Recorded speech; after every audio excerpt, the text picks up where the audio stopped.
시청자 여러분, JTBC 뉴스룸을 시작하겠습니다. 윤석열 대통령이 헌법재판소에서 나와 한 주장들이 하루 만에 뒤집혔습니다. 오늘 국회에서 열린 청문회서입니다. 윤 대통령은 국회의원 끌어내라 지시한 적 없다. 계엄 관련 쪽지를 당시 경제부총리에게 준 적도 없다. 이렇게 모조리 부인했지만 청문회에 나온 전 국정원 차장은 싹 다 정리하라는 대통령의 지시를 마치 들리는 듯 생생하게 증언했습니다. 또 외교부 장관은 자신은 대통령에게서 직접 쪽지를 받았다고 인정했습니다. 한 사람의 거짓말이 다른 모든 관련자들을 거짓말쟁이로 만들고 있습니다. 첫 소식 하이빈 기자입니다. 윤석열 대통령은 어제 헌법재판소에 출석해 비상계엄 선포 직전 최상목 권한대행에게 이른바 쪽지를 준 적이 없다고 부인했습니다. 저는 이걸 준 적도 없고 한참 있다가 언론에 이런 메모가 나왔다는 것을 기사에서 봤습니다. 이거를 만들 수 있는 사람은 국방장관밖에 없는데 국방장관이 그때 이제 부속이 돼 있어서 구체적으로 확인을 못했습니다. 하지만 조태열 외교부 장관은 오늘 국회 국정조사 특위에 출석해 비상계엄 선포를 위한 국무회의에서 쪽지를 건네준 건 다름 아닌 윤석열 대통령이었다는 사실을 재확인했습니다. 본인이 대통령으로부터 직접 쪽지를 받은 것은 맞다. 맞습니다. 비밀스럽게 불러서가 아니라 4명이 앉아있는 자리에서 준 거 맞죠? 그 사실입니다. 조 장관과 최상목 대통령 권한대행은 앞서 지난달 열린 본회의에서도 같은 취지로 진술한 바 있습니다. 윤 대통령이 건넨 쪽지엔 계엄 이후 각 부처에서 해야 할 지시사항이 담겨 있는 걸로 알려졌습니다. 최 권한대행이 받은 쪽지엔 비상입법기구 관련 예비비를 편성할 것, 조 장관에겐 재외공간과 관련한 언급이 있었던 걸로 알려졌습니다. 윤 대통령은 지난 18일 구속 전 신문에서도 최 권한대행이 받은 쪽지에 대해 내가 썼는지 가물가물하다는 취지로 답한 걸로 알려졌습니다. 조 장관 등 주요 국무위원들이 윤 대통령의 진술을 뒤집고 있는 가운데 추후 변론기일에서 윤 대통령 입장이 달라질지 주목됩니다. JTBC 하이빈입니다. 홍장원 전 국정원 1차장은 당시 대통령이 공개적으로 말하기는 어려운 강한 어투였다며 싹 다 잡아들이란 대통령의 지시를 아주 생생하게 증언했습니다. 또 자신은 조태용 국정원장에게도 분명히 보고했다며 당시 자리 배치가 어땠는지까지 설명하며 지금 방첩사가 이재명, 한동훈 잡으러 다닌답니다 하니까 내일 아침에 얘기하자고 했다고 밝혔습니다. 이어서 김재현 기자입니다. 홍장원 전 국정원 1차장은 계엄 당일 밤 윤석열 대통령의 체포 지시를 구체적으로 증언했습니다. 밤 10시 53분경 윤 대통령이 자신에게 직접 전화해 대뜸 체포 지시를 내렸다는 겁니다. 조금 좀 강한 어투라서 말씀드리기가 좀 어렵습니다만 하여튼 이번에 다 잡아들여서 싹 다 정리해라라고 말씀하셨습니다. 잠시 침묵하더니 말을 이어갔다고 했습니다. 국정원에 대공수사권을 줄 테니 이번에는 일단 방첩사를 적극 지원해라. 당시 목적어가 없어 국내 간첩단 사건을 적발한 걸로 추정만 했는데 여인형 전 방첩사령관과 통화하며 정치인 체포 지시라는 걸 알았다고 했습니다. 홍 전 차장은 북한 보위부에 빗대며 당시 상황과 충격받은 감정을 표현했습니다. 저 대통령 좋아했습니다. 근데 그 명단을 보니까 그거는 안 되겠더라고요. 대한민국이 그러면 안 되는 거 아닙니까? 그런 게 매일매일 일어나는 나라가 하나 있습니다. 어디? 평양. 그런 일을 매일매일 하는 기관 어디? 북한 보위부. 홍 전 차장은 이 체포 지시를 조태용 국정원장에게도 보고했는데 묵살당했다고 주장했습니다. 당시 조 원장이 소파에 앉아 있다 나가버렸다며 구체적인 상황도 언급했습니다. 방첩사에서 지금 이재명하고 한동훈을 잡으러 다닌답니다. 라고 말씀하시니까 다소 의외의 답을 받았습니다. 내일 아침에 얘기하시죠. 초유의 위기 상황으로 치닫고 있는데 국가안보를 책임지고 있는 순회회의에서의 어떤 결론이 내일 아침에 얘기하시죠? 그럼 그 야간 동안은 뭘 한다는 겁니까? 반면 한자리에 출석한 조 원장은 보고받지 않았다고 반박했습니다. 그 체포 지시를 받았다는 얘기를 12월 3일 날 밤에 원장인 저한테 보고했느냐, 저한테 보고하지 않았다는 말씀을 제 명예를 걸고 다시 한번 확인하겠습니다.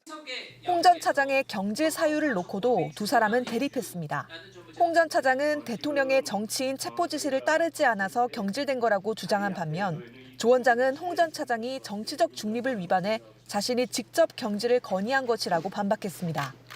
JTBC 김재현입니다.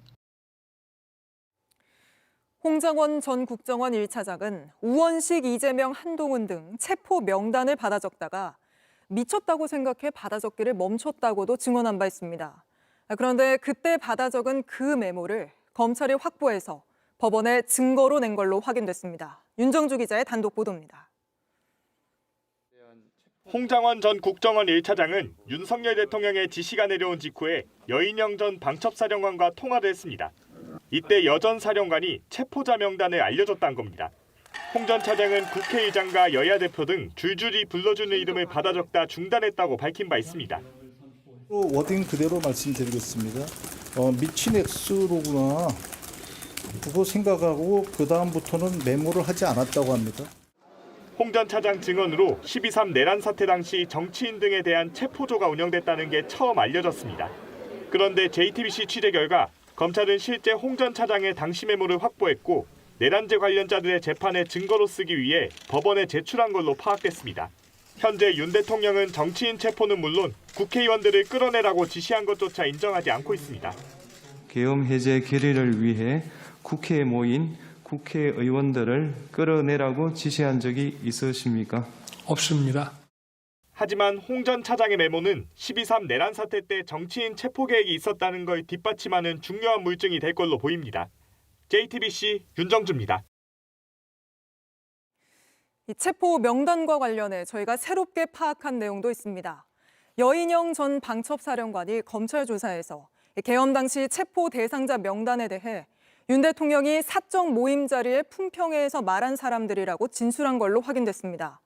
누굴 체포할지 윤 대통령이 직접 골랐다는 건데 검찰은 이 명단이 적힌 문건도 방첩사로부터 확보한 걸로 파악됐습니다. 유선희 기자의 단독 보도입니다. 여인영 전 방첩사령관이 검찰에서 비상계엄 당시 체포 대상자 명단과 관련해 과거 윤석열 대통령이 여러 차례 언급한 적이 있다고 진술한 것으로 JTBC 취재 결과 파악됐습니다. 비상계엄 당시 체포 대상자 14명의 명단을 김용현 당시 국방부 장관에게 받았고 그 명단을 본 뒤 윤 대통령, 김 전 장관 등과 함께한 품평회에서 윤 대통령이 문제가 있다고 언급했던 사람들이라는 걸 알게 됐다고 진술한 것으로 확인됐습니다. 세 사람이 식사하는 사적 모임 자리에서 윤 대통령이나 정부를 비판하는 사람들을 평가하는 것을 품평회라고 불렀는데 그 자리에서 윤 대통령이 자주 언급한 사람들이 체포 명단에 올랐다는 겁니다. 실제 체포 대상자들은 여야를 막론하고 윤 대통령과 각을 세운 사람들이었습니다. 이재명, 우원식, 한동훈, 김민석. 검찰은 또 방첩사에서 이들 체포 대상자 명단이 적힌 문건도 확보한 것으로 파악됐습니다. 당시 여 전 사령관이 홍장원 국정원 1차장에게 전화로 불러준 명단입니다. 김 전 장관은 계엄 모의 의혹이 불거졌을 때 정치선동이라고 반박했지만 최근 이진우 수방사령관, 각종군 특전사령관, 여인영 방첩사령관을 한남동 공간으로 불렀죠. 무슨 얘기했습니까? 계엄 이야기 안 했습니까? 사실이 아닌 것을 가지고 거짓 선동하고 정치 선동하는 자리가 아니라고 생각합니다. 이들이 식사 자리에서 언급한 사람들이 체포 대상자가 됐던 겁니다. 윤 대통령이 식사 자리에서 찍은 사람들이 체포 대상자였다는 여 전 사령관의 진술로 포고령 실행 의지가 없었다는 윤 대통령의 주장은 힘을 잃게 됐습니다. JTBC 유선입니다. 김건희 여사 라인으로 지목된 김성훈 경호처 차장은 공수처의 관저 압수수색을 승인하라는 야당의 요구에 영부인도 경호 대상자라고 주장했습니다. 간호 장교들까지 대통령 생일잔치에 동원했다. 김 여사를 위해 작살로 물고기 잡는 장면을 연출했다는 폭로가 나오며 비판이 쏟아지고 있는데 김 차장은 이렇게 비난받을 일이 아닌 것 같다. 작은 행사였다. 일부 사실이 아니다. 답했습니다. 자세한 소식 한민정 기자입니다. 김성훈 경호처 차장은 김건희 여사가 있는 한남동 관저의 압수수색 집행을 사실상 거부했습니다. 좀 승인을 해주시지 그래요? 가서 관련 법률에 따라 판단할 겁니다. 그리고 저희 경호 대상자는 대통령님뿐만 아니라 영부인님도 경호 대상자입니다. 김 차장의 과잉 충성 논란도 도마에 올랐습니다. 그중 하나는 김 차장이 김건희 여사를 위해 작살로 물고기 잡는 장면을 연출했다는 의혹입니다. 김 차장은 일부 사실과 다른 내용이 있다고 했습니다. 일부 사실과 다른 내용이 있지만 아까 말씀드린 것처럼 대통령과 영부인님 관련된 사항에 대해서는 확인해 드릴 수 없습니다. 또 앞서 경호처 60주년 행사가 사실상 대통령 생일잔치가 되면서 대통령 헌정곡까지 합창한 사실이 알려져 논란이 일었는데 김 차장은 작은 행사였다라는 취지로 답했습니다. 상설 60주년이 노가바하고 삼행시합니까?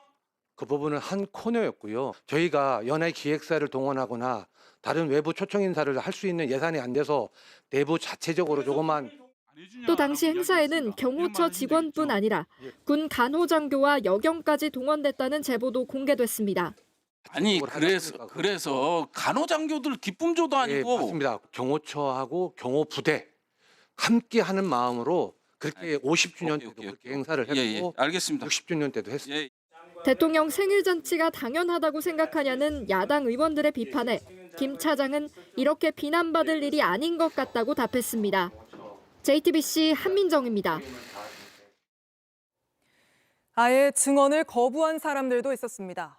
특히 이상민 전 행안부 장관은 12.3 내란 사태 당시 저희 JTBC를 비롯한 일부 언론사에 단전 단수를 지시했다는 증언까지 나왔지만 증인 선서를 거부하고 모든 질문에 증언하지 않겠다는 답만 반복했습니다. 게다가 이런 증언 거부는 누구보다 법치 수호에 앞장서야 할 박성재 법무부 장관이 거들었습니다. 최규진 기자입니다. 청문회가 시작하기 전부터 증언 거부에 물꼬를 튼 건 박성재 법무부 장관이었습니다. 개별 의사를 묻지 않고 일괄적으로 증인 선서를 하는 건 부당하다고 주장한 겁니다. 시간이 걸리시더라도 여기 참석하신 증인들 한 사람 한 사람에게 증언을 거부할 것인지 선서를 거부할 것인지 확인하시는 게 좋다고 생각합니다. 논란은 이상민 전 행안부 장관이 홀로 증인 선서를 거부하면서 더 커졌습니다. 이 전 장관이 계엄 당시 행적을 묻는 모든 질문에 답변을 거부하자 야당에선 비판이 쏟아졌습니다. 국회 계엄 해제 직후에 계엄이 지속되던 2시간 동안 어디 가서 뭐 하셨습니까? 증언하지 않겠습니다. 끝까지 내란 속의 윤석열의 오른팔로 남겠다라는 선언을 하는 겁니다. 동의하십니까, 이상민 증인? 결코 동의할 수 없습니다. 앞서 김용현 전 장관의 비서관이었던 양호열 전 행정관도 증언과 선서를 거부했습니다. 안규백 내란 국조특위위원장은 정당한 사유 없이 증언을 거부하는 것도 국회 증감법 위반으로 처벌할 수 있다고 강조했습니다. 하지만 국민의힘은 청문회가 재판장이 아니라며 진술 거부권을 보장해야 한다고 반발했습니다. 국회 청문회라는 이유로 헌법상 보장된 인권을 침해하겠다? 이것은 도저히 있을 수 없는 일이라고 생각을 합니다. 국민의힘 의원들은 공수처의 내란 혐의 수사가 불법이라며 윤 대통령 체포영장 집행에 불응한 경호처를 사실상 옹호했습니다. 공수처가 무슨 자격으로 경호처가 위법한 행위를 한 거고 경호관들 다 잡아서 수사하겠다 이런 얘기를 합니까? 처장께서 당당하게 대응하세요. 예, 알겠습니다. 일각에선 핵심 증인들의 불참과 증언 거부까지 이어지면서 맹탕 청문회에 그칠 수 있다는 우려도 나옵니다. JTBC 최규진입니다. 윤석열 대통령은 어제 헌법재판소에 나와 내각과 군, 국정원 등 여러 고위 관계자들의 증언을 거짓말로 만들었고 하루 만에 다시 또 반박을 당하고 있습니다. 그런데 윤 대통령은 앞선 구속영장 심사에서도 국무회의를 거친 적법한 계엄이었다고 주장하면서 국무회의에 흠결이 있었다는 한덕수 당시 총리의 증언을 뒤집었습니다. 대통령이 국무총리까지 거짓말쟁이로 만든 겁니다. 조혜연 기자의 단독 보도입니다. 윤석열 대통령은 지난 18일 서부지법에서 진행된 구속피의자 신문에 전격 출석했습니다. 40분 넘게 직접 발언하며 비상계엄의 적법성을 강조했습니다. 이때 윤 대통령은 국무회의를 거친 적법한 계엄이었다는 취지로 재판부를 향해 직접 진술한 것으로 파악됐습니다. 비상계엄 선포라는 대통령의 권한을 국무회의를 거쳐 적법하게 행사했다고 주장한 겁니다. 때문에 내란 혐의가 인정되지 않는다는 논리입니다. 그런데 정작 한덕수 국무총리는 국회에 나와 잘못된 계엄이었다고 말했습니다. 여러 가지 절차상의 흠결이라든지 실체적 흠결이라든지 이런 것들로 봤을 때는 그것은 정상적인 것은 아니었다. 국무회의 심의가 없었다는 점도 명확히 했습니다. 이 계엄은 국무회의 심의를 거치지 않고 선포가 된 거죠? 저는 그렇다고 믿습니다. 앞서 검찰도 내란 2인자 김용현 전 국방부 장관을 기소하며 비상계엄 선포에 대한 대통령의 일방적인 통보만 있었을 뿐 실질적인 논의가 전혀 이뤄지지 않았다며 하자 있는 국무회의였다고 결론 냈습니다. 12.3 내란 사태 당일 윤 대통령은 국무회의 정족수가 채워지자 불과 5분 만에 회의를 끝내고 나는 간다며 방송으로 계엄을 선포했습니다. 이런 가운데 검찰은 어제 한 총리를 피의자 신분으로 불러 계엄 전 국무회의 당시 상황 등을 조사했습니다. 취재 결과 검찰은 또 계엄 당일 최상목 권한대행의 휴대전화 통화와 문자 내역, 그리고 윤 대통령이 준 비상입법기구 예비비 내용이 담긴 쪽지까지 확보했습니다. JTBC 조혜연입니다. 국무회의를 거친 적법한 계엄이었다는 윤 대통령의 말이 거짓이란 증거는 한둘이 아닙니다. 딱 5분간 진행된 회의에서 국무위원들은 발언 기회조차 없었고 윤 대통령이 머문 시간 역시 2, 3분밖에 되지 않았다고 여러 국무위원들은 증언하고 있습니다. 또 마땅히 남겨야 할 회의록마저 안 남겼고 전두환마저 자필로 서명해 공개했던 계엄 공고문조차 없었습니다. 이자연 기자입니다. 비상계엄 선포 관련 국무회의 정족수 11명이 찬 건 12월 3일 밤 10시 17분입니다. 5분간 급히 회의가 진행돼 10시 22분에 끝났습니다. 그리고 10시 23분 윤 대통령이 마이크 앞에 앉았습니다. 비상계엄을 선포합니다. 상상하기 힘들 정도로 빠르게 진행된 이 절차에 대해 국무위원들은 문제가 있었다고 증언했습니다. 더 얘기할 기간이 굉장히 짧았습니다. 바로 이제 이석을 하셔가지고 그마저 회의 시간 전체에 머물지 않고 2, 3분만 앉아 있었다는 말까지 나왔습니다. 무척 짧은 시간 동안 계시다가 제 기억으로는 2, 3분 정도인데 지금 회의를 마칩니다라는 선언이 없는 상태에서 잠시 들어오셨다가 나가셨습니다. 속성으로 진행된 국무회의엔 회의록도 남아있지 않습니다. 그 당시에 이렇게 회의 형태로 회의장에 누가 기재를 하거나 그런 사람이 없었습니다. 전두환마저도 자필로 서명해 공개했던 계엄 공고문. 본 사람도 서명한 사람도 없다고 말합니다. 대통령의 계엄 행위에 부서 한 분 있으면 손들거나 일어나 주세요. 분명히 없을 겁니다. 온라인, 오프라인으로 어느 경우든 부서 안 하셨습니까? 없습니다. 비상계엄 선포 당시 헌법도 관련법도 모두 지켜지지 않은 겁니다. 그 국무회의 자체가 많은 절차적, 실체적 흠결을 가지고 있었다 그렇게 생각하고요. 밤 10시 17분 시작된 국무회의는 5분 만에 끝났습니다. 그리고 밤 10시 23분 윤 대통령은 방송을 통해 비상계엄을 선포했습니다. JTBC 이자연입니다. 검찰은 김건희 여사 특검법안 역시 재판에 증거로 제출했습니다. 윤석열 대통령은 야당의 폭주로 국가적 위기 상황이었기 때문에 정당한 계엄이었다고 주장하고 있지만 검찰은 김 여사 특검을 막기 위해서였다고 판단하는 겁니다. 김혜리 기자의 단독 보도입니다. 윤석열 대통령 측은 헌법재판소 탄핵 심판에서 안보 위협을 비상계엄의 이유로 꼽기도 했습니다.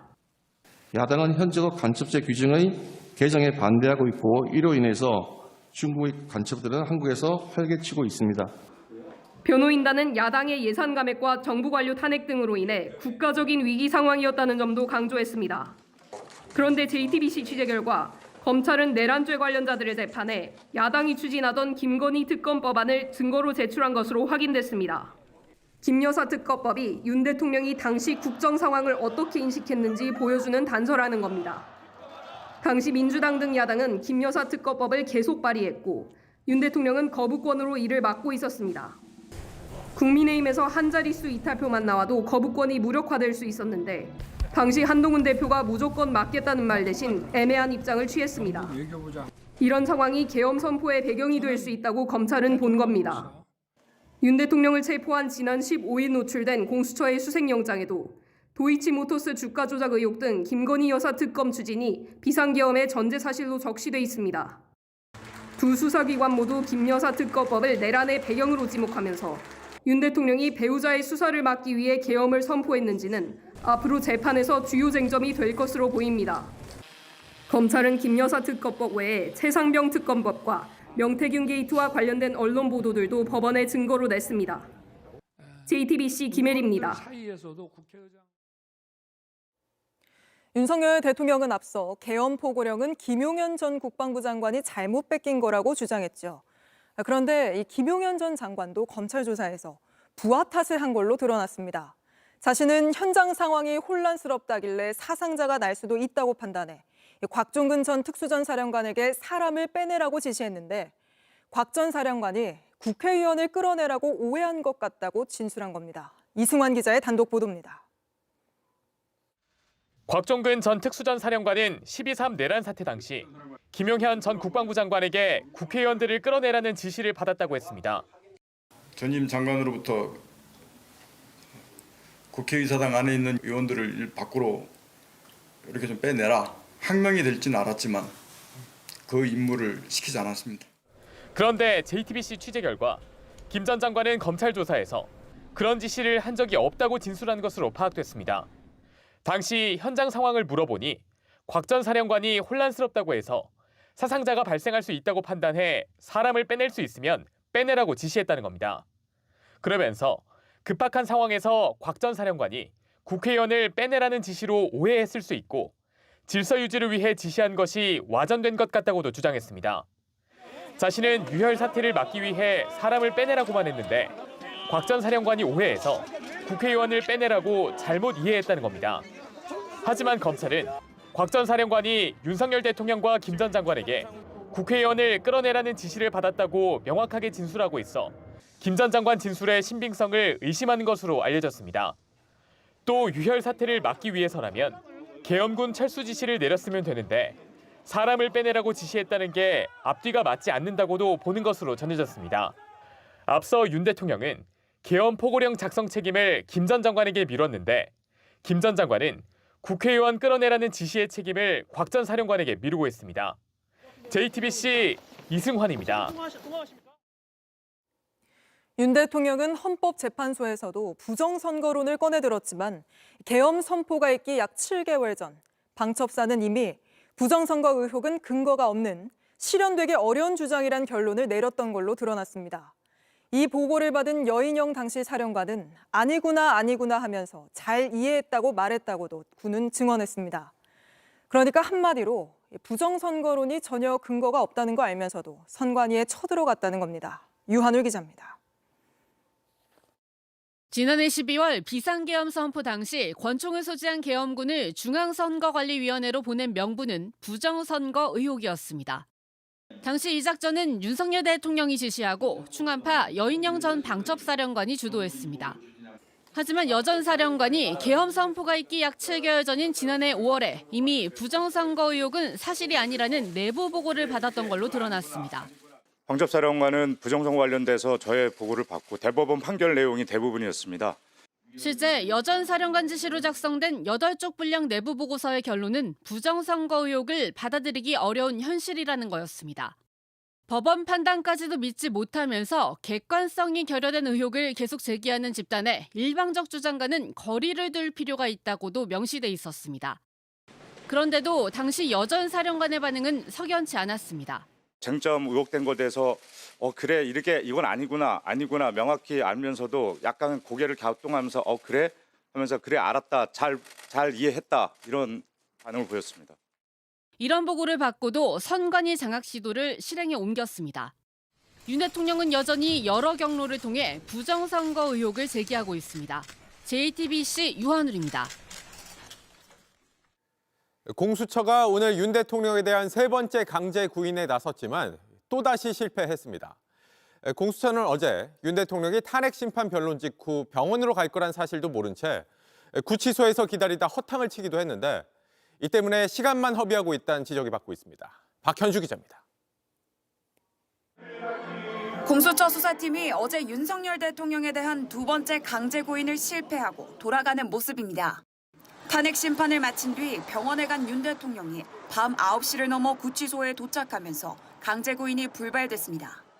인권 보호 규정에 따라 밤 9시가 넘으면 피의자 동의를 받아야 조사가 가능한데 윤 대통령이 거부했기 때문입니다. 공수처는 윤 대통령의 병원 방문을 사전에 알지 못했습니다. 어제 윤 대통령 병원 방문은 언제 인지하셨을까요, 공수처는? 공수처가 미리 인지한 건 아닌데 병원까지 찾아가는 것은 여러 가지 인권 차원에서 맞지 않다고 생각해서 구치소에서 구인을 위해서 기다렸습니다. 공수처는 지난 20일 첫 강제 구인을 시도했는데 윤 대통령의 변호인 접견이 밤 9시까지 진행되면서 무산됐습니다. 윤 대통령의 진술 거부가 예상되는 만큼 강제 구인은 실효성이 떨어진다는 지적이 나왔지만 공수처는 노력하겠다는 입장만 되풀이했습니다. 우리 공수처는 법 질서 테두리 내에서 최대한 노력하는 모습을 보이는 게 맞다고 생각합니다. 공수처는 오늘 세 번째 강제 구인에 나섰지만 결국 실패했습니다. 구치소 내 조사실을 마련해 현장 조사까지 준비했는데 윤 대통령이 응하지 않았습니다.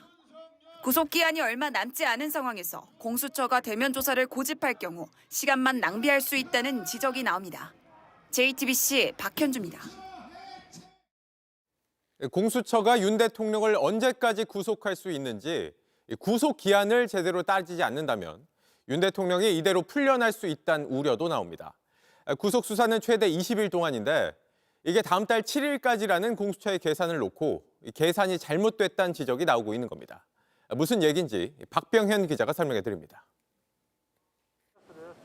윤석열 대통령이 체포된 시점은 지난 15일입니다. 형사소송법상 수사기관이 피의자를 구속할 수 있는 기간은 최대 10일, 한 차례 법원이 연장을 해주면 최대 20일까지 구속 수사를 할 수 있습니다. 그런데 구속기간에 포함되지 않는 날이 있습니다. 체포 적부심이 청구되면 수사기관이 법원에 기록을 건네고 다시 돌려받는 기간은 체포 기간에서 빠집니다. 구속심사도 마찬가지입니다. 공수처가 17일 청구한 구속영장은 지난 19일 발부됐습니다. 공수처는 17일부터 19일까지를 빼고 열흘째 되는 날인 28일을 1차 구속기한이라 보고 있습니다. 하지만 검찰 특수본의 계산은 다릅니다. 구속영장 청구부터 발부 시점까지 날짜론 3일이지만 시간으로 따지면 약 33시간이 걸렸습니다. 공수처 셈법대로 3일이 아닌 최대 이틀을 빼는 게 맞다는 것이 검찰 특수본의 입장입니다. 특히 인신구속은 인권 침해 요소가 많아 최대한 보수적으로 날짜 계산을 해야 한다는 게 검찰 내부 의견입니다. 수사기관이 아닌 피의자에 유리하게 해석을 해야 불법 구금 논란 등이 안 생긴다는 겁니다. 검찰 계산대로라면 1차 구속기한은 공수처가 주장하는 날짜보다 앞당겨지게 됩니다. 구속기한을 잘못 계산할 경우엔 피의자가 석방될 수도 있습니다. 송부와 관련해서는 검찰과 최대한 지금 협조하고 있습니다. 그 여러 가지 절차에 미흡함이 없도록 최대한 신속하게 처리하도록 하겠습니다. 다만 윤 대통령이 앞으로도 조사에 불응할 것으로 예상되는 만큼 구속기한을 채우기보다 빠른 시일 내에 기소해 재판 절차를 시작하는 게 나을 수 있다는 지적도 나옵니다. JTBC 박병현입니다. 윤 대통령은 부정선거 음모론을 쏟아내고 있지만 부정선거가 있었다는 증거는 내놓은 적이 없고 아예 틀린 주장을 하기도 합니다. 그중 하나가 선관위는 압수수색이 사실상 불가능하다는 주장입니다. 지난 5년간 선관위에 대한 압수수색은 180차례 넘게 있었고 이 중 90%가 윤 대통령 취임 이후에 이뤄졌습니다. 강희연 기자입니다. 윤석열 대통령은 선관위의 부정선거 의혹을 제기하며 비상계엄 선포의 정당성을 주장해왔습니다. 부정선거 시스템 뒤엔 특정 정치 세력과 국제적 연대가 있다며 이 상황이 전시에 준하는 국가 비상사태라고도 했습니다. 그러면서 선관위를 강제로 수사할 수 없었다고 주장했습니다. 선관위는 헌법기관이고 사법부 관계자들이 위원으로 있어 영장에 의한 압수수색이나 강제 수사가 사실상 불가능합니다. 선관위가 헌법기관이라서 압수수색을 안 받고 수사를 할 수 있는 권한이 없기 때문에 계엄군을 투입할 수밖에 없었단 논리인 겁니다. 4월 총선을 앞두고도 문제 있는 부분에 대한 개선을 요구했지만 제대로 개선되었는지는 알 수 없습니다. 그래서 저는 이번에 국방장관에게 선관위 전산 시스템을 점검하도록 지시한 것입니다. 하지만 이런 주장은 사실과 다릅니다. 선관위가 제출한 지난 5년간 영장에 의한 압수수색 및 강제 수사 내역입니다. 그간 수사기관이 선관위를 압수수색한 건 과천중앙선관위 30회를 포함해 총 181회입니다. 이 중 91%인 165회는 윤 대통령이 취임한 2022년 5월 10일 이후 이뤄졌습니다. 지난해 4월 10일 총선 투표지 훼손 사건과 공직선거법, 정치자금법 위반 사건 수사 등 압수수색의 사유는 다양했습니다. 그런데도 윤 대통령은 선관위를 강제 수사할 수 없다고 주장한 겁니다. 윤 대통령은 전날엔 헌법재판소 탄핵 심판에서 선관위가 서버 제출 등 요청 사항을 하나도 받아들이지 않았다고 했습니다. 이에 선관위는 법원 및 헌재의 검증이나 수사기관의 압수수색 등 적법 절차에 따라 요청한다면 적극 협조하겠다고 반박했습니다. JTBC 강연입니다. 윤 대통령은 탄핵 심판에 직접 출석해 선거가 부정이었다는 음모론을 제기하는 게 아니다. 팩트를 확인하자는 차원이었다라고 주장했습니다. 그런데 정작 신청한 증인들에는 부정선거 음모론자가 여러 명 포함됐습니다. 음모론을 퍼뜨려온 대학 교수, 김용현 전 장관의 대리인뿐 아니라 누군지는 모르지만 이 투표 관리관도 부르겠다고 했습니다. 여도현 기자가 취재했습니다. 윤석열 대통령 측은 그동안 탄핵 심판 변론에서 부정선거를 계엄 선포 이유 중 하나로 꼽았습니다. 탄핵 심판에 직접 출석한 윤 대통령은 팩트를 확인하자는 취지였다고 해명했습니다. 저희가 무슨 선거가 전부 부정이어서 믿을 수 없다 하는 그런 음모론을 제기하는 것이 아니라 팩트를 확인하자는 그런 차원이었다는 점을 이해해 주시기 바랍니다. 네. 그러나 JTBC 취재 결과 윤 대통령 측이 헌법재판소에 신청한 증인 24명 가운데 부정선거 입증을 위한 증인만 9명에 달합니다. 여기엔 선거 무효 소송을 대리했던 박주현, 유승수 변호사가 포함됐습니다. 이렇게 하려면 선거 관리를 할 필요가 없죠. 아니, 차라리 그냥 행정부가 하는 게 낫지 않겠습니까? 뭐하러 선거관리위원회라는 헌법기관을 만들어서 선거 관리를 시키겠어요? 하지만 법원에서 부정선거로 인정돼 선거 무효 소송이 인용된 사례는 단 한 건도 없습니다. 유승수 변호사는 김용현 전 장관의 내란 혐의 재판 대리인이기도 합니다. 당장 내일 헌재에 김 전 장관이 증인으로 나오는데 김 전 장관의 대리인까지 증인으로 부르려 했던 겁니다. 이외에도 유튜브에서 부정선거 음모론을 제기해온 전 선관위 노조위원장, 대학 교수도 증인 신청 목록에 이름을 올렸습니다. QR코드와 프린트 전문가라 주장하는 재검표 참관인과 성명 불상의 투표 관리관도 포함됐습니다. 헌재 재판관들은 윤 대통령 측이 신청한 증인 가운데 부정선거 음모론과 관련 없는 일부 증인만 우선 채택했습니다. 이런 가운데 내일 진행되는 윤 대통령의 탄핵 심판 4차 변론은 20명이 방청할 수 있는데 2,800명이 넘게 신청해 144대 1의 경쟁률을 기록했습니다. JTBC 여도현입니다. 선관위 연수원에서 중국인 99명이 체포됐다는 가짜뉴스. 주한미군이 완전히 거짓이라고 밝혔지만 부정선거 음모론자들은 여전히 이걸 받아들이지 않고 있습니다. 이 때문에 주한미군이 아예 공식 계정에서 스카이데일리 보도가 거짓이란 얘기다. 주한주일미군, 미국 국방부 어디도 체포한 일이 없다. 일일이 설명까지 했습니다. 조보경 기자입니다. 스카이데일리의 모든 정보는 거짓이고 미 국방부와 주한미군 모두 이 주장이 거짓이라고 밝혔다. 주한미군이 어제 SNS 계정인 X에 남긴 글입니다. 주한미군 계정에 스카이데일리의 보도를 반박한 JTBC 등의 기사가 가짜뉴스라고 한 거냐는 댓글들이 올라오자 스카이데일리가 거짓 주장을 한 거라고 명확히 한 겁니다. 주한미군은 이야기 전체가 거짓이라며 주한미군, 주일미군, 미 국방정보국, 미 국방부 어느 곳도 그런 행동에 참여하지 않았다고도 덧붙였습니다. 비상계엄 당일 계엄군과 미군이 선거연수원을 급습해 중국 국적자 99명을 체포했다. 이들이 일본 오키나와 미군 기지로 이송됐다는 스카이데일리의 기사 내용은 모두 거짓이며 어떤 기관도 그런 행위를 한 적이 없다는 설명입니다. 해당 기사는 미군 정보 소식통을 인용했고 주한미군을 직접 언급하지 않았다는 일부 누리꾼의 댓글에 대한 반박이기도 합니다. 주한미군은 이틀 전에 이미 스카이데일리의 가짜뉴스에 대해 공식 입장을 낸 바 있습니다. 또 중앙선관위와 경찰 등 관계기관들도 모두 해당 기사에 대해 사실 무근이라고 밝힌 바 있습니다. 그럼에도 스카이데일리는 체포된 일부가 주일 미군 기지를 거쳐 미국 본토로 압송됐다는 내용 등 추가 보도를 이어가고 있습니다. JTBC 조보경입니다. 국민의힘에서 부정선거 음모론을 공개적으로 거론하는 게 바로 김민전 의원입니다. 김 의원은 국민의힘 단체 대화방에서도 여러 차례 음모론을 주장하다가 동료 의원들로부터 그만하라고 제지를 당한 걸로 파악됐습니다. 김필중 기자입니다. 어제 낮 11시쯤 국민의힘 김민전 의원이 소속 의원들 단체 텔레그램방에 인터넷 기사를 하나 공유했다고 합니다.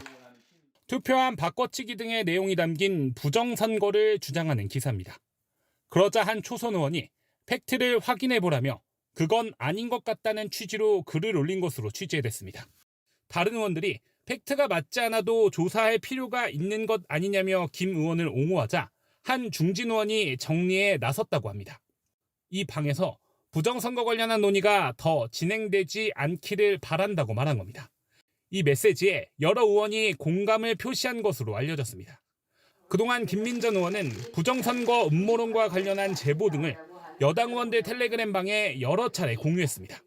그러면서 김 의원은 죽임을 당한 시체가 상당히 있는 것이라며 누가 어떻게 살인을 했는지 검찰이 조사해야 한다는 식의 말들을 보탠 것으로 파악됐습니다. 이렇게 음모론을 계속 제기하자 일부 의원들이 제동을 걸은 겁니다.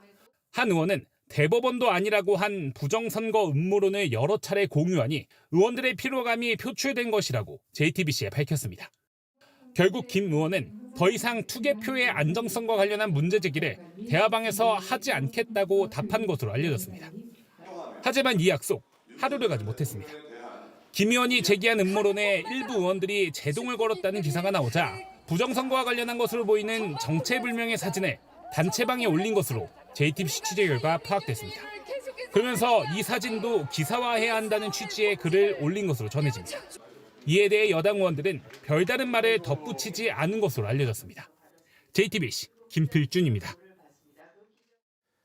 구속을 피하고 여전히 경호처를 지휘하고 있는 김성훈 차장에 대한 반발이 커지면서 경호처 본부장급 이상 간부들이 집단 사직서를 낸 걸로 파악됐습니다. 경찰은 김 차장에 대한 구속영장을 다시 신청한다는 방침입니다. 김태형 기자가 취재했습니다.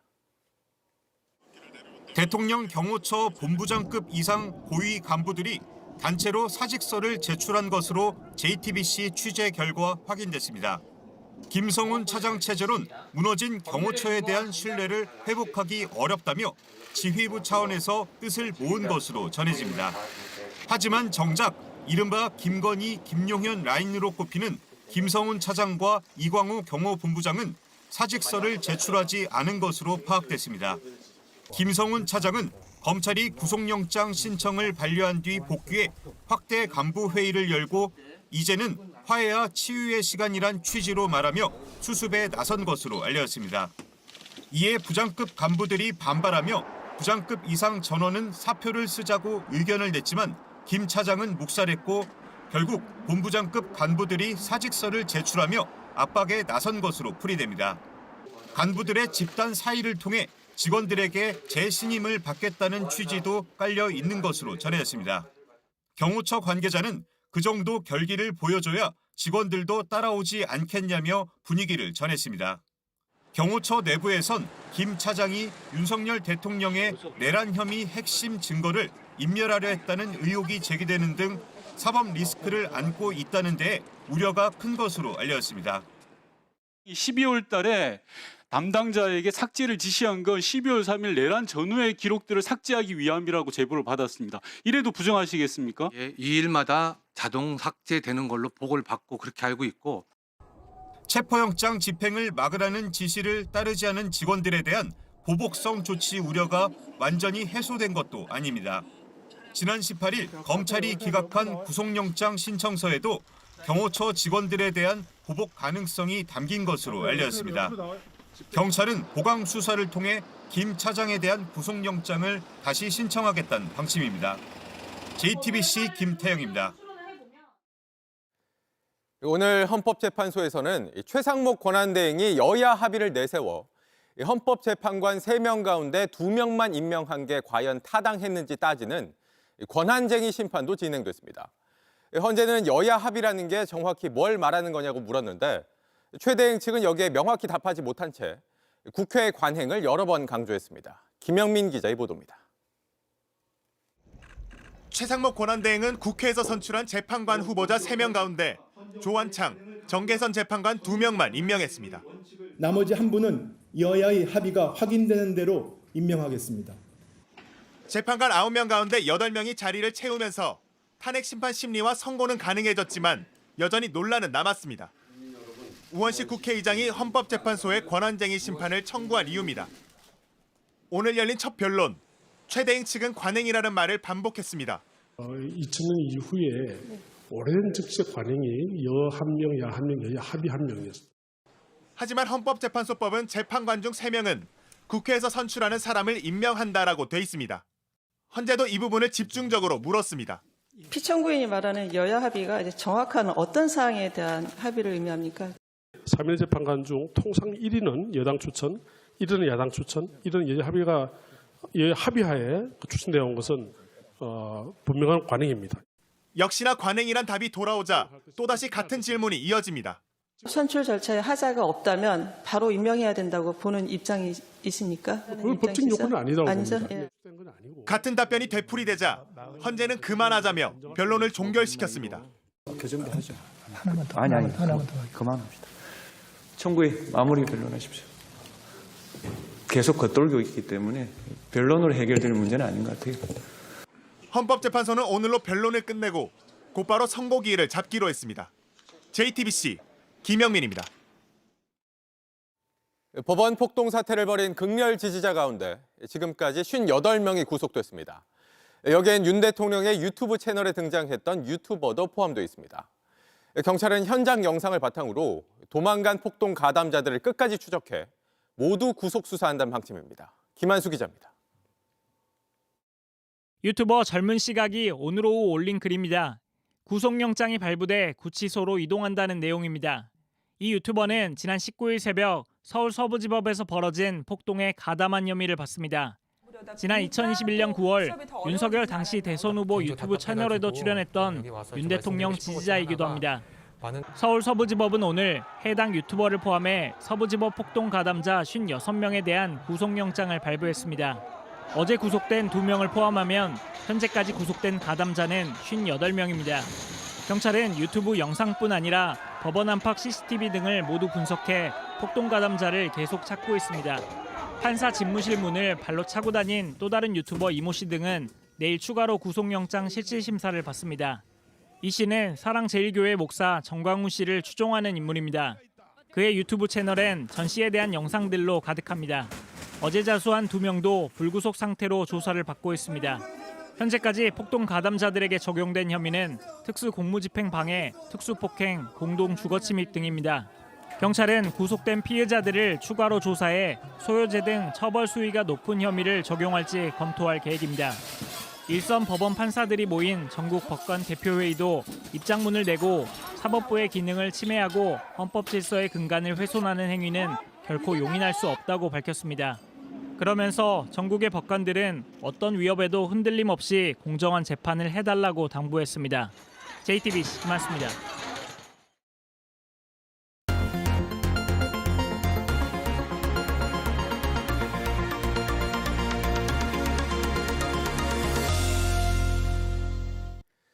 민주주의 국가라면 있어서는 안 될 사법부 테러가 벌어졌지만 윤 대통령 극렬 지지자들에게서 반성의 모습은 찾아보기 어렵습니다.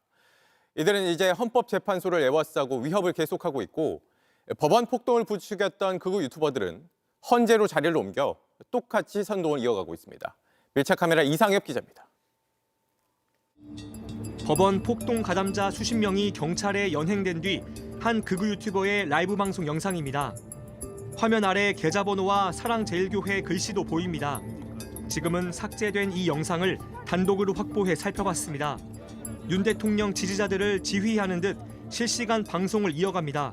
날이 새가고 있습니다. 곧 우리 원군이 달려오니까 좀만 더 버티시게요. 그럽시다. 자, 집에 가시면 안 됩니다. 자, 오늘 이 자리에 죽어요. 잡아가려면 잡아가. 죽여라면 죽여. 폭동 행위를 잘한 일이라 말하고 시청자들에게 다 모이라고 합니다. 자, 소화기 가져와요. 소화기. 방아선을 여기다 만들어요. 자, 우리 시니어분들 앞으로 앞장서 주세요. 시니어. 우리가 오늘 법원 공격을 잘한 거예요. 한번 본때를 보여줘야 돼요. 자, 오늘 이 영상을 보신 분들은 다 오셔야 됩니다. 현장. 이 유튜버는 어제 윤 대통령이 출석한 헌법재판소 집회도 실시간 중계합니다. 또 다른 유튜버는 허위 정보를 내세우며 헌재를 포위하자고 소리칩니다. 이번에 JTBC 기자 의혹이 있었죠? 누가 문 부셨어요? 뿌락지들이 문을 부시지 않았습니까? 네. 100만이 모여봐. 광화문뿐만이 아니라 헌재까지 싹 둘러쳐. 얼싸. 앉아. 네. 헌재 못 나가. 헌법재판소 앞은 여전히 긴장 상태입니다. 서부지법 폭동 사태 이후 경찰은 헬멧과 방패를 갖췄고 신체 보호복까지 입었습니다. 저희 밀착카메라 취재진도 최대한 안전하게 취재 중인데 아직까지 특이사항은 없었습니다. 현장에서 만난 윤 대통령 지지자들, JTBC 기자라고 신분을 밝히자 이미 사실이 아니라고 확인된 허위 정보를 말합니다. 그분 아니에요? 네. 아주 유사하게 생겨서. 한 남성은 입건이 됐고 특정이 됐어요. 그 가짜 뉴스에 대해서는 어떻게 생각하세요? 저 그거 가짜인지 진짜인지 몰라요. 어쨌든 JTBC가 가담이 됐다라는 거. 성함이 뭐라고요? 저 JTBC의 이상엽 기자입니다. 이상엽? 상자 엽서할 때 엽이. 엽자? 네. 중국을 언급하기도 합니다. 중국 사람이에요? 부모님이 중국이거나 뭐 조선족이거나. 국적은 한국이고 부모님은 강원도에 계세요. 중국에 뭐 받았어요? 윤 대통령 탄핵 심판 변론이 한창일 때의 안국역 4번 출구.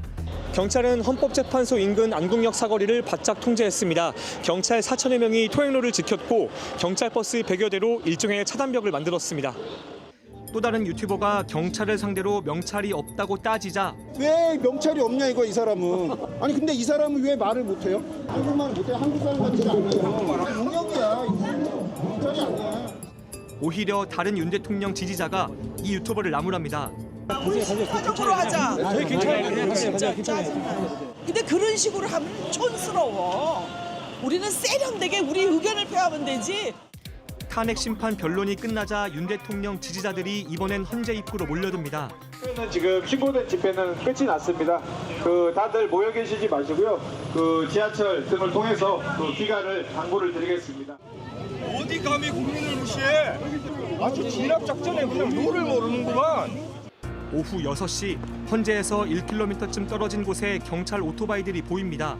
윤석열 대통령이 서울 구치소 대신 국군 서울지구병원으로 옮겨졌다는 소식이 전해지면서 이렇게 경찰도 현장 인근에 대기하고 있습니다. 오후 9시 윤 대통령이 서울 구치소로 돌아간 뒤에야 헌재 주변의 혼란은 끝났습니다. 서부지법 폭동 사태의 충격이 생생한 오늘도 이곳 헌법재판소에서 격렬한 장면들이 포착됐습니다. 선동과 폭력으로는 그 어떤 것도 해결할 수 없습니다. 밀착 카메라 이상엽입니다. 트럼프 대통령이 취임 이틀째 첫 공식 기자회견을 했습니다. 명목은 대규모 인공지능 인프라 발표였지만 방점은 중국 견제에 찍혀 있었습니다. 유예할 듯 보였던 중국에 대한 관세 부과도 다음 달에 곧바로 시작될 걸로 보입니다. 워싱턴에서 정강현 특파원입니다. 트럼프 대통령은 취임 이틀째 곧바로 공식 기자회견을 열었습니다. 명목은 대규모 인공지능 인프라 발표였습니다. You're a new American company that will invest $500 billion at least in AI infrastructure in the United States and very, very quickly. 챗GPT의 오픈 AI와 오라클, 일본 소프트뱅크 이 세 개 기업이 막대한 투자금으로 AI 합작 회사를 설립한다며 자신의 치적임을 강조했습니다. AI는 중국이 고도의 기술을 갖고 있고 미국이 견제를 특히 강화하는 미래 산업입니다. 대규모 AI 정책 이면에 중국 견제가 깔려 있다는 분석이 나옵니다. 실제 트럼프는 중국에 대한 관세 부과도 시동을 걸었습니다. We're talking about a tariff of 10% on China based on the fact that they're sending fentanyl to Mexico and Canada. Probably February 1st is the date we're looking at. 취임식 직후 중국에 대한 관세 조치를 내놓지 않으면서 관계 개선을 검토한다는 분석도 있었지만 트럼프 대통령은 취임 하루 만에 중국 견제라는 정책 방향을 분명히 했습니다. 마르코 루비오 국무장관의 첫 일정도 쿼드 장관 회의였습니다. 쿼드는 미국, 일본, 인도, 호주가 참여하는 안보 대화체로 중국의 영향력 확대를 견제하려는 목적이 분명합니다. The Communist Party of China leads the PRC, is the most potent and dangerous near-peer adversary this nation has ever confronted. 이런 가운데 스타파닉 주 유엔 대사 후보자는 최고의 동맹이 어디냐는 질문에 영국, 이스라엘, 일본, 호주만 꼽은 채 한국은 언급하지 않았습니다. 트럼프 2기 행정부가 중국 견제란 목표를 분명히 하는 사이 한국 패싱 현상만 굳어지고 있다는 지적이 나오고 있습니다. 워싱턴에서 JTBC 정강현입니다. 외국인 노동자들에게 접근해 손가락을 자르거나 자해하라고 한 뒤 산재 보험금을 타낸 일당이 경찰에 붙잡혔습니다. 이들은 불법 체류자 신분이거나 비자가 얼마 남지 않은 이들의 절박함을 이용했습니다. 배승주 기자입니다. 손을 안 자를 거냐는 물음에 아니오라고 답변합니다. 얼마 뒤 돈이 들어왔다며 감사하다 답합니다. 우즈베키스탄 말로 오간 이 대화, 산재 브로커 40대 오모 씨와 한 외국인 노동자가 주고받은 메시지입니다. 주거지에서 체포합니다. 변호인 선임할 수 있고. 행정사 사무실에서 일하던 브로커 오 씨는 식당이나 공사 현장에서 일하는 외국인 노동자들에게 접근했습니다. 주로 불법 체류자거나 체류 기간이 얼마 안 남은 절박한 이들이었습니다. 손가락을 절단하거나 훼손하라고 지시한 뒤 산재가 난 것처럼 위장해 보험금을 타냈습니다. 사기랑 거짓 산재 신청 혐의로 긴급 체포한다고 해주고. 허위 사업장과 가짜 근로계약서를 만드는 치밀함도 보였습니다. 소규모 사업장이기 때문에 아파트 실내 인테리어 같은 경우에는 단기간에 끝나기 때문에 책임을 면할 수가 있었던 것 같습니다. 오 씨에게 넘어간 외국인 노동자 13명이 자해를 했고 산재 보험금 5억 원을 타냈습니다. 보험금 절반은 오 씨가 수수료 명목으로 가져갔습니다. 체포영장 그리고 본인에 대한 압수영장. 경찰은 오 씨 등 14명을 구속하고 불법 체류자 2명은 강제 추방했습니다. JTBC 배승주입니다.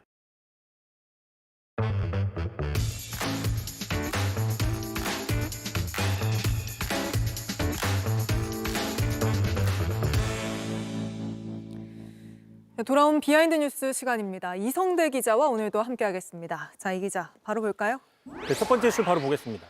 권성동과 친한 친구들.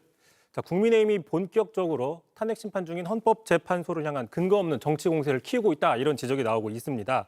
자, 왜 그러냐? 어제였죠. 권성동 원내대표가 지금 문영배 헌재소장 권한대행이 이재명 대표와 사법연수원 동기이자 절친이다, 이른바 친분설을 제기했는데, 자, 오늘도 헌재에 항의 방문해서 같은 주장을 되풀이했습니다. 먼저 들어보시죠.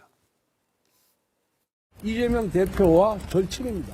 누구보다도 가깝습니다. 2020년대 이재명 대표의 모친께서 돌아가셨는데 그때도 상가에 다녀간 것을 자랑삼아 헌재 관계자들한테 얘기할 정도로 굉장히 가까운 사이입니다. 만약 거기에 대한 답변을 제대로 못할 거면은 이거는 재판, 재청 내지 기피 사유라. 그러면서 국민의힘이 노골적인 헌재 흔들기에 나섰다는 비판이 나왔습니다. 그런데 매우 구체적으로 이야기를 했는데 이게 사실이 아니었다고요? 그렇습니다. 일단 권 대표가 답변을 요구하니까 헌재에서는 즉각적으로 답변을 내놨습니다. 자, 보시면요. 한마디로 권성동 원내대표의 주장은 사실과 다르다라고 얘기를 했습니다. 그러면서 자, 문영배 권한대행은 이재명 대표의 모친상에 문상을 간 적도 없고 조의금을 낸 적도 없다라고 정면 반박을 했습니다. 자, 그러자 권성동 원내대표가 그 뒤에 내가 좀 잘못 들은 것 같다, 이런 식으로 해명한 걸로 파악이 되고 있습니다. 아닌 말고식으로 나온 거네요. 자, 결과적으로 그런데요. 자, 사실관계도 틀렸지만 친소관계가 있든 없든 또는 모친상에 갔든 말든 그것이 지금 무조건적으로 심판에, 재판에 배제 사유가 되냐, 이건 좀 따져봐야 된다라는 지적이 나오고 있습니다. 자, 왜 그러냐? 참고로 다른 헌법재판관인 정영식 재판관 사법연수원 17기인데 권성동 원내대표와 동기입니다. 자, 권성동 원내대표의 주장대로라면 윤 대통령이 지명한 보수 성향의 정영식 재판관 역시 이번 재판에서 배제돼야 된다, 이런 논리로 귀결될 수밖에 없다라는 것이죠. 결국 연수원 기수나 친분 관계를 따라서 헌법재판관의 심판을 미리 예단하는 것은 정략적이다, 이런 지적이 나오는 겁니다. 가뜩이나 지금 서부지법 폭동 사태가 있었는데 원내대표가 판사들이 친분에 따라서 판결한다는 듯이 공개적으로 말하는 건 부적절하죠.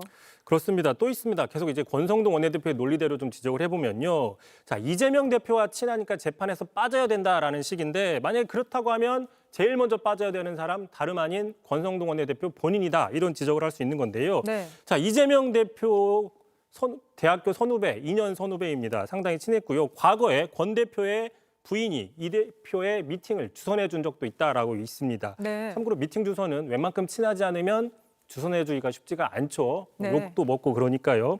자, 그러다 보니까 만날 때마다 좀 화기애애한 장면을 연출을 많이 했습니다. 들어보시죠. 저희 대학 선배님이시고 우리 어릴 때 고시 공부를 같이 한 옆방을 쓰던 우리 선배님이십니다. 개인적으로 아주 가까운 사이인데.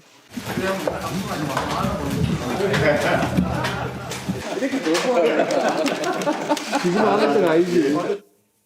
당시에 이 장면이 공개됐을 때도 굉장히 가깝긴 가까웠나 보다 이런 얘기가 많았잖아요. 사적으로도 많이 친하다라는 얘기는 이미 정치권 기자들 사이에서도 많이 알고 있고요. 네. 자, 특히 권성동 원내대표는 또 윤석열 대통령과도 오랜 친구입니다. 지난주 특검법을 발의하면서 울먹인 적도 있었는데 자, 헌법재판소에 가서 헌법재판관의 친분관계, 성향이랑 이런 것들을 따지기 전에 오랜 친구였던 윤 대통령이 왜 부정선거 음모론에 빠졌는지 불법 개혁을 했는지에 대해서 먼저 조언을 했어야 되는 게 아니냐 뭐 이런 지적도 나오고 있고요. 자, 무엇보다도 지금 탄핵 심판을 하고 있는 헌재에 약속도 없이 찾아가서 근거 없는 친분설로 이 심판에 어떤 영향력을 행사하려고 했던 다름 아닌 여당과 국회의원이라는 점에서 좀 심각한 게 아니냐 이런 지적도 나오고 있습니다. 네, 뭐 더 이상 이 법치주의를 흔드는 일은 좀 보지 않았으면 좋겠습니다. 다음 이슈 바로 볼까요? 자, 두 번째 이슈입니다. 한지붕 두 가족 개혁 분당. 자, 지금 탄핵 정국 때문에 관심이 조금 줄어들어 있었는데 개혁신당 안에서 갈등이 불거지고 있습니다. 오늘이었습니다. 허은하 대표와 이준석 의원 측의 천하람 원내대표가 최고위를 따로따로 여는 상당히 초유의 상황이 벌어졌는데 각자 따로 연 건가요? 그렇습니다. 예. 그러면서 서로 상대방이 연 최고위는 가짜다 이렇게 주장을 했는데 잠깐 보시죠.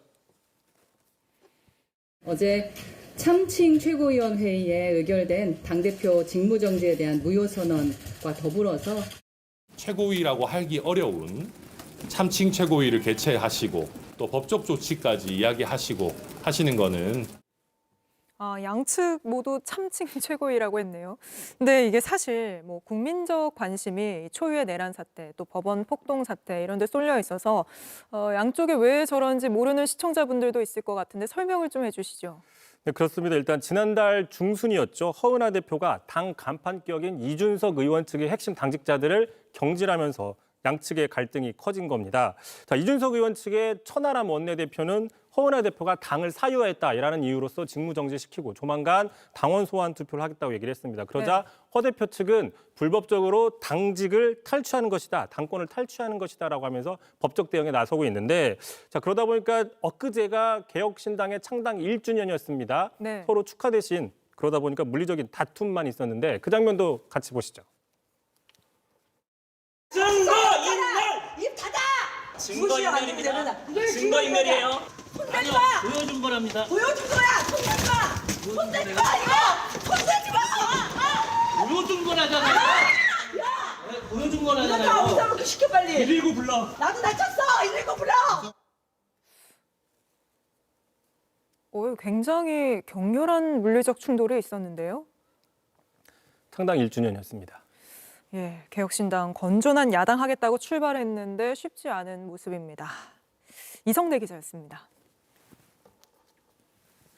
최근 인천공항은 출국 대기 시간이 예전보다 길어져서 3시간 전에 공항에 도착해도 시간이 빠듯한 경우가 많아졌다고 합니다. 이 때문에 여행객들 불만이 커지고 있는데 200만 명 넘게 몰릴 걸로 보이는 설 연휴가 문제입니다. 박소연 기자입니다. 평일 오후 시간인데도 인천공항 출국장에 긴 줄이 늘어섰습니다. 저 진부치는 1시간 넘게 기다렸고요. 지금 이 줄도 굉장히 길기 때문에 2배 정도는 길어진 것 같아요. 3시간 전에 도착해도 빠듯하다는 경험담이 외국인 관광객들 사이에도 공유되고 있습니다. Around 1 hour. So many people tell us at least prepare for 3 hours in airport. 출국을 위해 기다리는 줄이 길어지다 보니까요. 화장실 이용을 막지 않기 위해 차단봉까지 설치할 정도입니다. 실제 오늘 출국하는 한 승객이 짐 붙이는 것부터 탑승동 이동까지 얼마나 걸리는지 지켜봤습니다. 지금 이제 2시 32분인데 안쪽까지 얼마나 걸리는지 한번 이제 체크해 보도록 하겠습니다. 총 1시간 반 넘게 걸려 우려한 정도는 아니었지만 보안 검색 과정에서 지체가 생기기도 했습니다. 가족 중 한 명이 안 나와서 계속 기다리다 보니까 이제 그 검색대에서 좀 오래 걸려갖고 또 앞에 사람들이 이제 좀 꼬여갖고 오작동이라든지 아니면 뭐 다른 이유가 있었는지. 급증한 승객을 대응할 인력과 장비 오류도 문제로 꼽힙니다. 여기다 겨울철 두꺼운 외투와 지난달부터 강화된 보안 규정으로 높은 급 신발을 벗어야 하는 등 검색대를 통과해야 할 짐도 늘었습니다. 최장 열흘을 쉴 수 있는 설 연휴 동안 214만 명이 인천공항을 이용할 것으로 보입니다. 고비는 오는 주말이 될 전망인데 인천공항은 혼잡을 줄이기 위해 출국장을 30분 미리 열고 보안 검색대를 확대 운영할 방침입니다. JTBC 박소연입니다. 서울시가 오는 3월 지하철 기본요금을 1,400원에서 1,550원으로 150원 올리기로 했습니다. 공공요금뿐만 아니라 먹거리 가격도 줄줄이 오르면서 서민들 부담이 커지고 있습니다. 이상화 기자입니다. 1년 3개월간 동결됐던 지하철 요금이 조만간 인상됩니다. 정확히 말씀드릴 수는 없지만 3월을 넘기지 않을 수 있을 것 같은데요. 정부가 물가 인상을 좀 억제하기 위해서 필요하다는 협조 요청이 워낙 절실해서 작년에 미뤘던 것이 이제 올해까지 오게 된 겁니다. 당초 서울시는 지난해 10월쯤 지하철 요금을 1년 전에 이어 추가로 올릴 계획이었지만 정부의 공공요금 동결 기조에 맞춰 시점을 미뤄왔습니다. 그러다 내란 사태로 어수선한 시기 다시 요금 인상을 추진하고 나선 겁니다. 이로써 수도권 지하철 기본 요금은 늦어도 오는 3월 전에 현재 1,400원에서 1,550원으로 150원 오릅니다. 물가가 많이 오르고 있다는 거를 진짜 많이 체감을 하고 있어서 교통비까지 오르면 좀 서민들이 많이 힘들지 않을까. 한 달로 생각을 하면 그래도 금액이 또 많이 생각보다 많이 차이가 나가지고. 오르는 건 공공요금만이 아닙니다. 이온 음료와 초콜릿 과자, 마요네즈 같은 소스는 물론 웬만한 커피 프랜차이즈들도 가격을 줄줄이 올리고 있습니다. 여기다 외식 물가까지 다시 들썩이면서 서민들 부담도 커졌습니다. 식료품 자재나 밥값이 좀 많이 올라가지고 이게 아르바이트로 감당이 되나 뭐 이런 생각도 조금 들고 뭔가 내가 버는 돈에 비해서 뭔가 계속 다른 것들이 오르다 보니까 지난해만 해도 이른바 빵 서기관까지 두며 밀착 물가 관리에 나섰던 정부가 혼란할 틈을 타 한꺼번에 가격 인상에 나섰다는 분석도 있습니다. 지금 탄핵 국면이기 때문에 정부의 강력한 요구가 풀어져 있다라고 생각되는 이 상황에서 이렇게 슬금슬금 가격을 올리는 수입 물가를 끌어올릴 고환율까지 이어지면서 당분간 생활 물가 상승세는 계속될 전망입니다. JTBC 이상화입니다. 청소년들의 소셜미디어 중독 문제는 이제 전 세계적인 걱정거리가 됐고 아예 금지법까지 만든 나라도 있습니다. 소셜미디어 인스타그램이 오늘부터 청소년 사용자들은 부모의 관리 감독을 받도록 하는 기능을 도입했습니다. 이희령 기자입니다. 자녀를 둔 학부모들에게 인스타그램은 걱정거리입니다. 몰래 계정을 만들어 놓긴 했더라고요. 보니까 개인 정보 같은 거 올리지 않도록 하거나 모르는 사람이랑 이제 뭐 주고받지 않기 그런 정도로 제재를 했던 것 같아요. 이런 문제들 때문에 인스타그램이 만 14세 이상, 18세 이하 사용자를 대상으로 청소년 계정 정책을 도입했습니다. Automatic protections for who can contact them and the content they can see. 우선 청소년들이 쓰는 계정은 오늘부터 6월까지 순차적으로 비공개 계정으로 전환됩니다.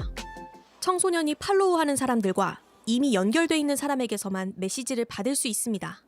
부모는 자녀가 최근 7일 동안 누구와 메시지를 주고받았는지 확인할 수 있습니다. 단 메시지 내용까지 볼 순 없습니다. 사용 시간도 제한됩니다. 자녀가 하루에 인스타그램을 몇 분까지 쓰도록 할지도 정할 수 있습니다. 폭력적이거나 선정적인 콘텐츠도 청소년에겐 적게 노출되게 합니다. 전문가들은 긍정적인 효과를 기대했습니다. 판단력이나 아니면 충동성이나 불안감 아니면 타인과의 비교하면서 자신을 평가하는 것들이 성인보다 강한 상태라서 부모가 그리고 사회가 어느 정도 저는 개입이 필요하다고 보고요. 다만 부모의 관리 기능은 청소년 본인이 거절할 경우 사용할 수 없다는 한계는 있습니다. JTBC 이희령입니다.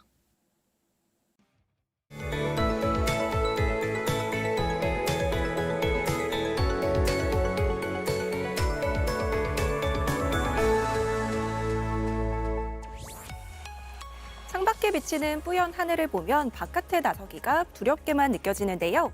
내일까지는 공기질 상황이 좋지 않겠습니다. 일부 수도권과 강원도는 보통 수준을 회복하겠지만 그 밖의 지역은 여전히 나쁨 수준을 보이겠습니다. 먼지에 짙은 안개까지 더해져 출근길 가시거리는 더욱 짧아지겠습니다. 조심히 이동하셔야겠습니다. 현재 중부와 전북, 경북에는 초미세먼지 주의보가 내려져 있는데요. 그래도 내일 오후부터 대기 확산이 원활해지면서 모레에는 먼지가 대부분 해소되겠습니다. 동해안의 건조특보는 계속되고 있습니다. 이들 지역에는 모레 밤부터 비나 눈이 내리겠지만 그 전까지는 무척 건조하겠습니다. 아침 기온은 서울 영하 2도, 대전 영하 3도로 시작하겠고요. 낮에는 서울 7도, 대구는 12도까지 오르면서 평년 기온을 6도 정도 웃돌겠습니다. 다음 주 초반에는 전국에 눈비 소식이 있겠고 기온도 뚝 떨어지겠습니다. 날씨였습니다. 뉴스룸 저희가 준비한 소식은 여기까지입니다. 시청해주신 여러분 고맙습니다.